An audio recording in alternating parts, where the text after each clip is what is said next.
জাতীয় রাজস্ব board NBR এর চলমান সংকট নিরসনে বিকেলে বৈঠকে বসছেন অর্থ উপদেষ্টা ডক্টর সালেউদ্দিন আহমেদ। বিসিএস কর, বিসিএস কাস্টমস এবং এক্সাইজের প্রতিনিধিদের সাথে বৈঠক করবেন তিনি।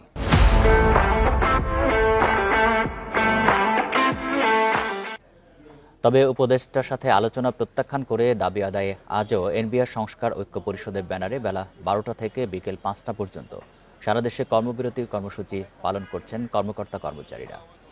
এছাড়া 28 জুন থেকে লাগাতার কমপ্লিট শাটডাউন কর্মসূচি ঘোষণা করেছে ঐক্য পরিষদ।